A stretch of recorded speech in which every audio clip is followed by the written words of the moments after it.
Assalamualaikum warahmatullahi wabarakatuh. Baraya Priangan. Setiap 5 tahun masyarakat dengan berbagai macam hiruk pikuknya melakukan pemilihan terhadap partai dan anggota legislatif di DPRD Kota Tasikmalaya. Dalam kabarnya, parlemen hari ini tidak sekuat masa lalu.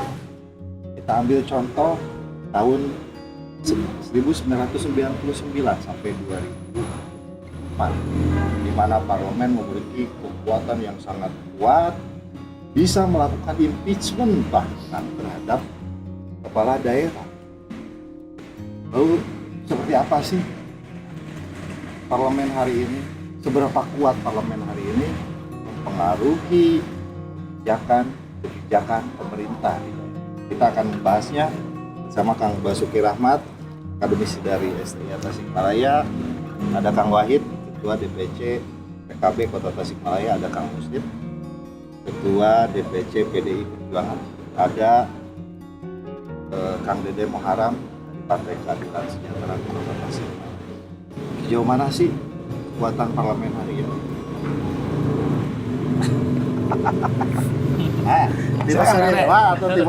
Pada intinya kita harus bisa membedakan ya antara parlemen pusat dengan parlemen daerah, bahwa parlemen atau DPRD Kota Tasikmalaya itu posisinya itu sangat berbeda dengan DPR RI. Kuat lemah? Bukan, artinya bahwa DPRD merupakan bagian dari pemerintahan, sehingga dua kaki. Sementara kalau pusat itu pure sebagai penyeimbang. Nah, tentu ini harus dibedakan penilaian kita terhadap DPR pusat dan DPRD kota, kabupaten, dan provinsi. Yang membedakannya apa? Iya, di dalam undang-undang ya, bahwa DPRD kota, kabupaten, dan provinsi itu bagian dari pemerintahan. Mitra, bagian dari pemerintahan. Penyelenggara. Di MD3 itu penyelenggara pemerintah. Penyelenggara pemerintahan tadi. Bersama-sama. Jadi anggota dewan ini mirip-mirip kepala dinas gitu. Iya juga. Artinya ada kelebihan. Yang jelas tadi kita punya fungsi kontrol. Ya. Nah, tentu ini sangat berbeda penilaian kita DPR RI dengan DPRD di kota ataupun di provinsi tadi. Karena kita bagian dari pemerintahan, tentu kita merupakan mitra kerja. Sehingga kebijakan-kebijakan yang dikeluarkan oleh pemerintah daerah itu bagian yang tidak terpisahkan dengan kebijakan DPRD. Jadi posisinya tidak begini. DPRD punya agenda yang dilegitimasi oleh kekuatan politik yang di dalamnya partai politik di dalam parlemen, dan itu dilaksanakan oleh pemerintah. Posisinya tidak begitu. Tidak. Kita bersama-sama. Ya, gitu. maksudnya ya mirip-mirip kepala dinas lah ya sama kabak. Terlalu gini ya. Sebetulnya kan kita jelas bahwa fungsi kita ini jelas fungsinya kan. Nah, kita sebagai membuat peraturan, peraturan perda lah kan. Kalau saya itu kan membentuk peraturan daerah, Yang gitu keduanya kan. budgeting. Gitu Benar kan. nggak DPRD? Ya otomatis jelas ketika berbicara tidak bisa, misalkan sekarang misalkan ke RAPBD kalau tidak dibahas oleh Banggar. Tapi bisa peraturan kepala daerah loh, perkada. Bisa ketika memang kita dalam hal ini misalkan tidak sepakat, ya silakan gitu kan juga kan bagian dari Tidak sepakat pemerintah bisa jalan aja gitu kan. Ya itu kan walaupun ada konsekuensi. Ketika tidak disetujui oleh DPRD, maka APBD-nya dikembalikan ke APBD tahun sebelumnya. Itu rugi. Ya. Gimana? Dan juga sebenarnya kita kan mempunyai 3 fungsi ya, itu yang dijalankan. Walaupun anggota DPRD itu adalah pejabat daerah, titik gitu. Tidak sampai nggak ada lanjutannya. Jadi pejabat daerah. Jadi kalau itu pejabat banci sebenarnya. DPRD itu pejabat banci gitu kan ya. Tapi fungsi kontrol. Yang paling bisa digunakan sekarang adalah fungsi kontrol dan budgeting. Kalau sekarang misalnya isu kemiskinan Kota Tasikmalaya, 13,13%. Berapa anggaran sih untuk supaya turun itu yang miskinnya gitu kan ya. Buktinya sekarang sampai 40 miliar. DPR anggota Banggar dengan TAPD setuju nggak? Ataukah ditaikkan gitu kan ya? Untuk mengurangi kemiskinan. Infrastruktur berapa? Untuk kesehatan berapa? Untuk pendidikan berapa? Itu juga dibahas. Kalau misalnya belum sepakat, tidak pernah kita diparipurnakan. Makanya kenapa sekarang alot gitu kan ya? Karena banyak permasalahan-permasalahan, terutama masalah kemiskinan. Tapi tetap jadi tetap secara prinsip DPRD ini memiliki peran dalam konteks melegitimasi sebuah kebijakan. Ya tidak, karena memang tidak bisa misalkan dalam hal ini eksekutif juga bikin sendiri tidak bisa, tetap harus melalui kita. Apapun yang terjadi misalkan, ya tingkat eksekusinya itu kan urusan eksekutif, urusan eksekutif. Misalkan tadi ketika berbicara urusan bagaimana Perda harus berjalan, ya kan setelah Perda kan Perwalkot. Berarti kan tidak bisa sekarang misalkan sendiri-sendiri, kita harus bersama-sama kan gitu. Jadi walaupun misalkan dalam tanda kutip bagaimana sebetulnya hari ini kekuatan kita, apakah tadi misalkan lenehnya kan seperti itu, apakah kita ini bukan masalah banjirnya kayak itu kan, itu urusan undang-undang kan gitu. Tapi sejauh ini kita peran yang tiga ini ya alhamdulillah masih bisa berjalan gitu kan. Tidak lantas apalagi misalkan kita harus pakai kekeh juga dengan eksekutif, tidaklah. Bagaimanapun yang jadi korban kan ketika misalkan kita ngotot seperti ini masyarakat. Jadi kekuatan kita ini, fungsi yang tiga itu kita kapitalisasi. Legislasi tadi artinya kita hari ini Perda pesantren, karena itu aspirasi dari masyarakat pesantren. Alhamdulillah, karena ketika pesantren ini tidak memiliki sebuah regulasi, ya hidupnya itu dalam tanda petik ya kehadiran negara seperti apa. Itu. Jadi banyak masukan-masukan yang dari masyarakat yang positif kita respon. Kemudian dari sisi budgeting, saya tanya, ada nggak Perda yang dibikin oleh inisiatif DPRD yang tidak dilaksanakan? Artinya gini. Ada nggak? Masih banyak yang belum realisasi. Belum realisasi. Ya kan gini. Ini kan satu fenomena. Iya. Betul. Lalu pemaksaan DPRD untuk merealisasikannya di mana? Ya kita dievaluasi di setiap ketika ada kesempatan untuk menyampaikan. Salah satu diantaranya adalah tentang Perda tata nilai.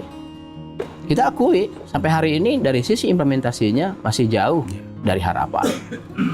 Sehingga ini PR bagi kami, karena itu pun merupakan Perda inisiatif, gitu kan? Sementara tadi implementasinya atau eksekusinya ada di Pemkot, ya kita terus evaluasi. Jadi kuat nggak sih fungsi parlemen di? Ya untuk menyeimbangi lah, bisa lah menyeimbangi lah, mengontrol lah, mengontrol karena ini ada 4 komisi. Ada bagiannya, bagian pemerintahan dan hukum, ada bagian ekonomi keuangan, bagian infrastruktur, bagian kesehatan, terus bagian pendidikan itu ada kan ya. Jadi di DPRD itu yang 4 komisi itu dan ada koordinatornya, pimpinan di sana itu difungsikan benar-benar difungsikan. Gimana Kak Uki? Ya, memang ini secara konseptual otonomi kita ini mengandung kelemahan, gitu ya. Jadi kan semestinya kalau kita berbicara otonomi itu kan memberikan ruang yang terbuka kepada daerah untuk mengurus, mengatur sendiri rumah tangganya. Tapi kan kita semua melihat bahwa faktanya kan tidak begitu. Tadi soal DPRD saja misalnya, kenapa harus disatukan ke dalam rezim eksekutif gitu ya, penyelenggara pemerintahan gitu ya. Padahal jelas-jelas kan memiliki jenis kelamin yang berbeda. Nah, itu sistem politik apa ya? Saya juga nggak paham. Kalau bias politiknya kan nggak begitu. Ya, ini saya kira tadi itu apa kelemahan konseptual, kemudian juga mungkin setengah hati pemerintah itu mau ngasih otonomi ke daerah itu. Betul. Juga mungkin ada tapi trauma. Bisa itu reformasi loh. Iya, ini kan ada trauma masa lalu. Saya kira kalau daerah ini terlalu dibuka juga, khawatir berantakan republik ini gitu kan. Jadi kita bisa memahami itu. Tapi oke lah, satu sisi itu, kemudian sisi lain, apakah dalam kondisi seperti ini benar-benar DPRD tidak berdaya? Nah, justru menurut saya ini gitu ya, dengan 3 fungsi yang dimiliki tadi gitu ya, fungsi budgeting, fungsi legislasi dan fungsi pengawasan ini, kalau itu dioptimalkan gitu ya, saya kira tetap akan efektif. Satu contoh tadi misalnya, tadi adakah perda yang tidak dijalankan? Banyak tadi jawabannya kan. Nah, apa resiko Nah itu. gitu ya dari perda yang tidak dijalankan? Karena kan yang menjalankan Ada keputusan risiko politik itu kan pemerintah. Iya. Nah, sebenarnya DPRD kan punya hak interpelasi, hak angket, gitu ya. Kenapa itu tidak dijalankan ketika ada perda yang jelas-jelas tidak dijalankan? Nah, jadi dengan demikian bahwa berarti fungsi pengawasan DPRD itu masih perlu kita dorong lebih kuat gitu ya. Supaya tadi gitu ya, jangan terlampau kompromistis terhadap hal-hal yang memang semestinya harus dijalankan gitu. Oh, iya. Itu urusan pimpinan, Pak. Kadang ini seperti ada perda miras. Udah tahu di kota itu 0% ya Ya. alkohol ya. Tapi sabu-sabu masih banyak. Minuman keras masih banyak. Yang di atas 0 masih banyak kan. Itu kan kalau misalnya harus diawasi oleh DPRD memang sulit gitu kan. Itu kan ya. Anggota DPRD. Justru pemerintah kota bersama instansi terkait lah gitu kan. Itu instansi vertikal di sana Jadi kan. ini Pak masalahnya. Ketua, Ini jadi masalah. begini, menurut saya itu pengawasannya bukan ke masyarakat. DPR itu kan mengawasi perangkat pemerintah daerah. Nah sekarang katakanlah misalnya tadi, ketika kita sudah punya perda miras, tapi miras masih ada di mana-mana. Nah kita berpikir, ini fungsi mana yang nggak berjalan? Penegakan aturan kan misalnya Satpol PP. Nah sehingga demikian panggillah Satpol PP, minta pertanggungjawaban. Ketika misalnya tidak bisa dia mempertanggungjawabkan, maka kepalanya harus bertanggung jawab dari wali kota. Ya. Ada Kalau perda- tidak ini, ada perda terakhir, perda kemiskinan ya. Ya. Penanggulangan kemiskinan. Sudah dilaksanakan belum? Ya makanya itu di Oh, iya, APBD sekarang. 2023 ada 40 miliar. Oh, Jadi konsekuensi dari Iya. Jadi sebetulnya bukan perda tidak dilaksanakan sebenarnya. Cuman mungkin belum maksimal saja ketika bicara jujur. coba di Gini, seperti halnya misalkan perda tadi, perda pondok, bukan perda tata nilai. Ya. Itu ada sebetulnya, cuman belum yang dirasa memang belum maksimal. Kegiatannya ada, gitu kan? Itu seperti halnya misalkan maghrib mengaji, itu kan bagian dari melaksanakan perda tata nilai kan gitu. Cuman ya tadi mungkin harapan masyarakat yang begitu banyak itu bukan itu saja gitu lah. Ya, itu tadi konsekuensi kalau perda itu tidak dilaksanakan oleh eksekutif. Ya tetap ke budgeting itu semua ke budgeting. Oh, balik. Kemampuan keuangan daerah ya, tetap. itu tadi Dari- saya ingin saya katakan bahwa tadi bagaimana fungsi-fungsi itu dioptimalkan dan setiap fungsi itu dijalankan maka ada resiko yang harus kita tanggung. Misalnya tadi gitu ya, fungsi budgeting. Tadi disebutkan bahwa apa jadinya kalau misalnya APBD itu tidak disetujui oleh DPRD, maka pemerintah dia tidak akan bisa menjalankan programnya karena yang akan dia jalankan hanya rutinnya saja. Ya. Padat. Nah, sebenarnya posisi tawar DPRD di sini cukup kuat. Misalnya tadi, perda tata nilai, kenapa belum maksimal, belum dijalankan? Jangan-jangan dukungan anggarannya Ya, kurang. Nah, itu kan bisa terbaca. Maka ketika misalnya teman-teman punya komitmen bahwa ini perda tata nilai harus berjalan dengan maksimal, maka dorong anggarannya. Ketika eksekutif tidak memberikan ruang untuk itu, maka disitulah ada proses pertanggungjawaban secara politik. Nah, jadi kembali kepada persoalan kita sesungguhnya, gitu ya, kita tidak bisa berdebat terus di soal karena posisi DPRD itu terlalu lemah dalam sisi aturan, tapi sesungguhnya kita masih bisa berbuat dengan fungsi-fungsi yang tadi. Dan saya kira pemerintah juga akan berpikir dua kali ketika misalnya DPRD menjalankan fungsi angketnya, menjalankan hak interpelasinya gitu. Karena di situ ada resiko-resiko politik yang dia harus Ya, hadapi. sekali harus dipakai dong. Sekali. Iya. Ya, Pernah itu. Tergantung pimpinan. Tentunya itu. Kita juga pernah kan ketika memang contoh misalkan dulu itu masalah ketika ada permasalahan lingkar utara. Kita coba ada teman-teman yang juga termasuk saya sendiri kan mencoba berkaitan dengan inisiatif itu kan berkaitan dengan interpelasi. Tapi ya karena ada komunikasi yang jalan mungkin bagaimana supaya memang padahal itu kan hal yang wajar, hal biasa. Tapi untuk level wali kota seolah kan nanti opininya ini ada apa kan, tapi ya bisa selesai kan akhirnya kan ya bagaimana yang paling penting ada komunikasi ya akhirnya kan selesai tidak terjadi. Ada rekomendasi gitu. Oke, Tapi itu sebetulnya kalau memang ada yang sangat fatal sekali, saya juga itu harus dicoba, harus dari pimpinan ya jangan halang-halangi ketika memang ada permasalahan seperti itu. Ya kita coba gitu kan hak interpelasi kita kan itu juga hak kita, hak anggota kan gitu. Itu kan diserahkan ke Pak. Soalnya praksi di sana ya. Sebenarnya tadi fungsi yang dimiliki kita, kalau kita sama-sama kapitalisasi dan ada kekompakan di setiap fraksi, sebenarnya ini akan menjadi sebuah kekuatan besar. Gitu.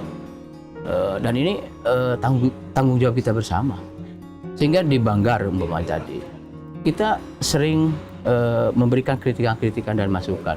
Ketika ada anggaran yang tidak rasional, dan anggaran yang memang belum diperlukan, kita berani untuk mencoretnya. Contoh kasus umpamanya tadi, bahwa anggaran untuk hajat itu awalnya 20 miliar. 20 ya. 20 miliar. Ini 11 dipakainya. Dengan 20 kan tadi. Ya. Akhirnya kita pangkas gitu kan, 11. jadi 11 miliar. Bisa artinya.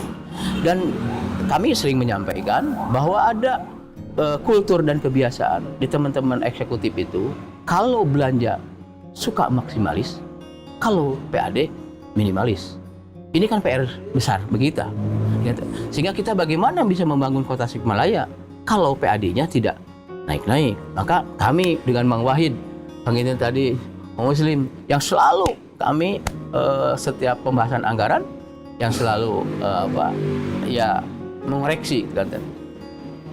Baik, terima kasih kepada semuanya. Ini pembicaraan yang sangat menarik. Ternyata parlemen di daerah masih memiliki daya yang cukup untuk melakukan sesuatu. Dan peran politik itu masih ada. Dengan menjalankan 3 fungsinya sebagai fungsi legislasi, fungsi budgeting, dan fungsi kontrol, hari ini pun masih berjalan. Saja kekuatannya tidak seperti di masa lalu ketika parlemen bisa melakukan impeachment terhadap pemimpin atau kepala daerah. LPJ laporan. Melalui laporan pertanggungjawaban kepala daerah. Ya. Tapi ada kasus Pak Muhajir itu Bupati Garut dulu itu Aceh. diimpeach sama Aceh. DPRD. Karena melanggar Aceh Fikri. undang-undang itu kan. Ya. Ya.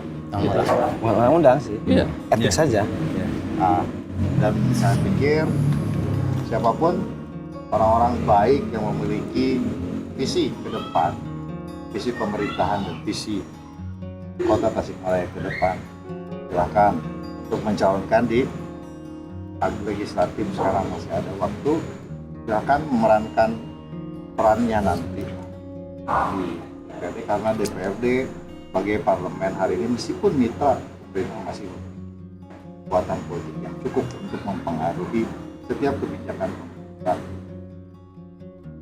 Terima kasih. Bila Taufiq wal Hidayah. Assalamualaikum. Waalaikumsalam warahmatullahi wabarakatuh.